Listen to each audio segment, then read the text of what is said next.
أعوذ بالله من الشيطان الرجيم بسم الله الرحمن الرحيم فذرهم يخوضوا ويلعبوا حتى يلاقوا يومهم الذي يوعدون وهو الذي في السماء إله وفي الأرض إله وهو الحكيم العليم. கண்ணியத்திற்குரிய அல்லாஹ்வின் அடியார்களே, சூரத்து ஸுஹ்ருஃபை நாம் பார்த்து வருகின்றோம். அதில் இறுதி பகுதியில் நாம் இருக்கின்றோம். அல்லாஹு தஆலா நபி ஸல்லல்லாஹு அலைஹி வஸல்லம் அவர்களோடு முரண்டு பிடிக்கக்கூடிய இந்த குறைஷிகளை பற்றி, இந்த தீனையும் அல்லாஹ்வையும் அல்லாஹ்வால் அனுப்பப்பட்ட ரசூல்மார்கள் நபியை அனுப்பப்பட்டதை மறுத்து கொண்டிருக்கக்கூடிய இந்த மக்களுக்கு அல்லாஹு தஆலா புரிய வைக்கின்றான். ஏற்கனவே இப்ராஹிம் அலைஹிஸ்ஸலாம் அவர்களையும் அவர்களுடைய சமூக மக்கள் மறுக்கத்தான் செய்தார்கள். மூசா அலைஹிஸ்ஸலாம் அவர்களையும் அவர்களுடைய சமூக மக்கள் மறுக்கத்தான் செய்தார்கள். ஈசா அலைஹிஸ்ஸலாம் அவர்களையும் அவர்களுடைய சமூக மக்கள் மறுக்கத்தான் செய்தார்கள். நபியே, அதே போன்று உங்களுடைய சமூக மக்களாகிய இந்த குறைஷிகளும் உங்களை மறுத்து கொண்டுதான் இருக்கிறார்கள் என்று அல்லாஹு தஆலா படிப்படியாக ஒவ்வொன்றாக சொல்லி கொண்டு வந்து கடைசியாக சொர்க்கத்திற்கு தகுதியானவர்களை பற்றி, சொர்க்கத்தில் கிடைக்க பெறும் நற்பாக்கியங்களை பற்றியும், நரகவாதிகளாக முஜ்ரிம்களாக யார் மாறுவார்களோ அவர்களுக்கு கிடைக்க பெறும் துர்பாக்கியங்களை பற்றியும் அல்லாஹு தஆலா கூறி முடித்துவிட்டு கடைசி 9 வசனங்களில் அல்லாஹுக்கு குழந்தை இருப்பதாக இவர்கள் கூறுவது உண்மையாக இருக்குமேயானால் அவர்களை வழிபடுவோரில் முதலாமவனாக நானே இருப்பேன் என்று நபியே நீங்கள் அவர்களிடத்தில் கூறுங்கள். ஆனால் அல்லாஹு தஆலா இவை எல்லாவற்றை விடவும் தூய்மையானவன் என்று 81 மற்றும் 82வது வசனத்திலே கூறி முடித்துவிட்டு அதை தொடர்ந்து நபி ஸல்லல்லாஹு அலைஹி வஸல்லம் அவர்களுக்கு அல்லாஹ் கூறுகின்றான், ஃபதர்ஹும், அவர்களை நீங்கள் விட்டுவிடுங்கள். உங்களுடைய ஒர்க், உங்களுடைய வேலை, கடைசி நிலைமை இது என்னதான் அப்படின்றதுக்கு நீங்க போகாதீங்க.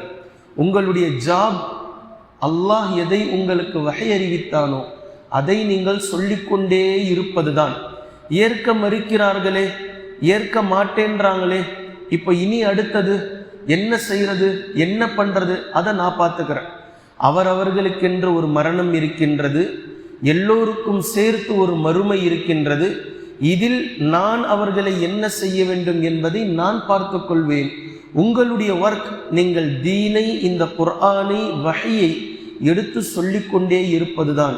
இப்போ நீங்க ஃபதர்ஹும், அவர்களை நீங்கள் விட்டுவிடுங்கள். யஹூது, அவர்கள் எந்த அலிச்சாட்டியத்தில் இருக்கிறார்களோ அதிலேயே அவர்கள் மூழ்கி கிடக்கட்டும். அவங்க என்னெல்லாம் அநியாயம் பண்றாங்களோ அதில் அப்படியே இருக்கட்டும். வயல்லஅபு, அவர்கள் விளையாடி கொண்டே இருக்கட்டும். இந்த தீனில் எப்படியெல்லாம் அவர்களுக்கு தேவையோ அப்படியெல்லாம் அவர்கள் வளைத்து விளையாடுகிறார்கள், விளையாடட்டும், தப்பில்லை. என்னவெல்லாம் அவர்கள் செய்கிறாங்களோ நீங்கள் அவங்கள விடுங்க, அவர்களை நான் பார்த்து கொள்கிறேன். அவர்கள் மூழ்கி கிடக்கட்டும், அவர்கள் விளையாடி கொண்டே இருக்கட்டும். ஹத்தா யுலாகு யௌமஹுமுல் லதீ யுஅதூன், அவர்களுக்கென்று வாக்களிக்கப்பட்ட ஒரு தினத்தை அவர்கள் சந்திக்கும் வரைக்கும் அவர்கள் விளையாடி கொண்டு இருக்கட்டும். அவர்கள் எதில் மூழ்கி கிடக்கிறார்களோ அதிலேயே அவர்கள் மூழ்கி கிடக்கட்டும்.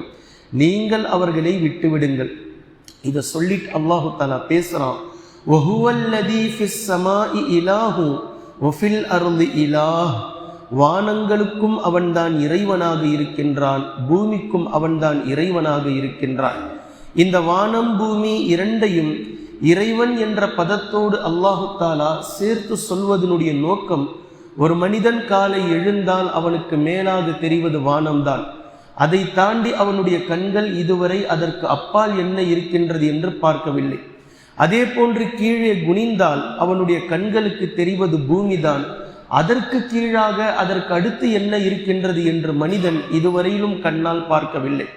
எங்கு சுத்தி எங்கு பார்த்தாலும் வானம் பூமி கடைசியாக இவனுடைய பார்வை எட்டும் தூரம் வரைக்கும் அது சென்று முடியும் போது இவை இரண்டும் ஒட்டி கொண்டு இருப்பதை போன்று தெரியும். இதை யதார்த்தமாக நீங்கள் கடற்கரையில் நிற்கும் போது பார்க்கலாம். எவ்வளவு தூரம் பார்வை எட்டுகின்றதோ அவ்வளவு தூரம் இவனுடைய பார்வையினுடைய முடிவும் வானமும் கடலும் ரெண்டும் ஒன்றாக சேர்ந்திருப்பதை போன்று தெரியும். இதனுடைய பொருள் கடைசியில கட்டத்துல வானமும் கடலும் ஒன்னோடு ஒன்று சேர்ந்திருக்கிறது என்பது பொருள் அல்ல. இவனுடைய பார்வையின் எல்லையினுடைய அதிகபட்ச தூரம் கண்ணுக்கு தெரிவது இவ்வளவுதான் என்பது பொருள். அவ்வளவு தூரம் இவனுக்கு கண்ணு தெரியுது, அதற்கு மேலுள்ளது தெரியலன்னு அர்த்தம். அவ்வளவுதான் மனிதனுடைய பார்வைக்கு அல்லாஹு தாலா சக்தியை கொடுத்திருக்கின்றான் என்பது பொருள். அதை ப்ரூஃப் செய்கின்றது கடைசியாக கடைசி எல்லையில் இவனுடைய வானமும் பூமியும் ஒட்டி கொண்டு இருப்பதை போன்று இருக்கக்கூடிய காட்சி. இப்ப அல்லாஹு தாலா அதைத்தான் சொல்லி காட்டுகின்றான். நீங்கள் எவ்வளவு எங்கு ஓடி ஓடி ஓடி பார்த்தாலும் வானத்திற்கு அந்த பக்கம் இருப்பதை உங்களால் காண முடியாது. இந்த உலகத்தில் பூமியை எங்கு நீங்கள் சுற்றி சுற்றி பார்த்தாலும் கடைசியாக பூமிக்கு அந்த பக்கம் அடிவாரத்தில் என்ன இருக்கின்றது என்பதையும் உங்களால் பார்க்க முடியாது. உங்களுடைய கண்களுக்கு எது எல்லையாக தெரிகின்றதோ, கடைசியாக தெரிகின்றதோ, அதற்கு இறைவனாக அல்லாஹ் ஒருவன் தான் இருக்கின்றான் என்றால் அதற்கு அந்த பக்கமாக நீங்கள் சென்றாலும் அதற்கும் அல்லாஹ் தான் இறைவனாக இருப்பான் என்பதை அல்லாஹு தாலா மிக சூசகமாக இங்கு பேசி முடிக்கின்றான். இவற்றுக்கு இடையில் இருக்கக்கூடிய வானம் மற்றும் பூமிக்கு இடையில் இருக்கக்கூடிய ஒவ்வொரு இடத்திற்கும் ஒவ்வொரு பொருளுக்கும் அல்லாஹ் தான் இறைவனாக இருப்பான். வஹுவல் ஹகீமுல் அலீம், அவன் ஞானவானாக இருக்கின்றான், அத்தனையும் அறிந்தவனாக இருக்கின்றான். மேலும் வதபாரக்கல்லதீ லஹு முல்குஸ் ஸமாவாதி வல் அர்தி வமா பைனஹுமா, வானங்கள் மற்றும் பூமி இவை இரண்டிற்கும் இடையில் இருக்கக்கூடிய ஒவ்வொன்றுக்கும் அவனுடைய அரசாட்சி தான் நிகழ்ந்து கொண்டிருக்கின்றது. இதை நீங்க மாத்திலாம் விட்டுற முடியாது.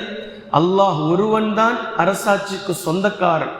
அவனுடைய ஆட்சிக்கு கீழாகத்தான் வானங்களும் பூமியும், அதற்கு இடையில் இருக்கக்கூடிய ஒவ்வொன்றின் மீதும் அல்லாஹ்வினுடைய அதிகாரம்தான் ஒரு நாள் இல்லை ஒரு நாள் நிச்சயமாக செல்லுபடி ஆகும் என்பதை நீங்கள் கண்டு கொள்வீர்கள்.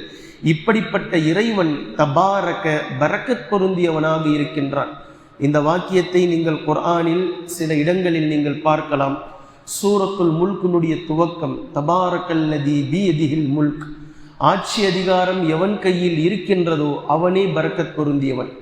இதே போன்று சூரத்துல் ஃபுர்கானில் நீங்கள் பார்க்கலாம் தபாரக்கல்லதி ஜஅல ஃபிஸ் ஸமாஇ புரூஜன் வ ஜஅல ஃபீஹா சிராஜன் வ கமரன் முனீரா, சந்திரனை ரிஃப்ளெக்ட் செய்யக்கூடிய ஒளியாகவும் சூரியனை தனிச்சையாக சுடர்விட்டு எரியக்கூடிய ஒளியாகவும் வானத்தை கோட்டையாகவும் படைத்திருக்கக்கூடிய அல்லாஹு தாலா பரக்கத் பொருந்தியவனாக இருக்கின்றான். இதே போன்றுதான் அல்லாஹு தாலா இங்கு பேசுகின்றான். வானங்கள் மற்றும் பூமி இவை இரண்டிற்கும் இடையில் இருக்கக்கூடிய ஒவ்வொரு பொருளுடைய ஆட்சி அதிகாரம் எவனுக்கு சொந்தமோ அவன் பரக்கத் பொருந்தியவனாக இருக்கின்றான். பரக்கத் அல்லாஹ்விடம் இருந்துதான் துவங்குகின்றது. அவன் பரக்கத் பொருந்தியவனாக இருக்கின்றான். அவன் யாருக்கு பரக்கத் செய்தானோ அந்த பொருள் அந்த மனிதர் பரக்கத் பொருந்தியவதாக இருப்பார்கள். உதாரணத்திற்கு அல்லாஹு தாலா நபி ஸல்லல்லாஹு அலைஹி வஸல்லம் அவர்களை ரஹ்மத்துல்லில் ஆலமீன் என்று சொல்கின்றான். நபி ஸல்லல்லாஹு அலைஹி வஸல்லம் அவர்கள் பரக்கத் பொருந்தியவர்களாக இருந்தார்கள். சுப்ஹானல்லதி ஸஹ்ஹரலனா என்று பனி இஸ்ரவேல் ஆரம்பிக்கக்கூடிய அந்த சூறாவில் நீங்கள் பார்க்கலாம். பலஸ்தீன் பூமியை பாரக்னா ஹவுலஹு, அதை சுற்றி நாம் பரக்கத் செய்திருக்கிறோம், அந்த பூமியை நாம் பரக்கத் பொருந்தியதாக ஆக்கியிருக்கிறோம் என்று அல்லாஹு தஆலா பேசுகின்றான். இந்த இடங்கள் எல்லாம் மிக தெளிவாக பரக்கத் என்பது அல்லாஹ் ஒருவனிடமிருந்து மட்டும்தான் இருக்கின்றது. அப்படி என்றால் என்ன பொருள்? ஒவ்வொரு மனிதர்களும் இன்ஷா அல்லாஹ் பரக்கத் செய்யப்படுவார்கள். எப்போ? நாளை மறுமை நாளையில். இது அல்லாஹ்வினுடைய கடைசி கட்டம். அல்லாஹு தாலா ஒரு அடியாருக்கு பரக்கத் செய்து விட்டான் அப்படின்னா அவர்கள் குற்றம் குறைகளிலிருந்து நீங்கி விட்டார்கள் என்பது பொருள். இப்போ அல்லாஹ் தன்னை பரக்கத் பொருந்தியவனாக பேசுகின்றான் என்றால் அல்லாஹு தாலா எக்காலமும் எந்நேரமும் மனிதர்கள் காணக்கூடிய குற்றம் குறைகளிலிருந்து அப்பாற்பட்டவன்.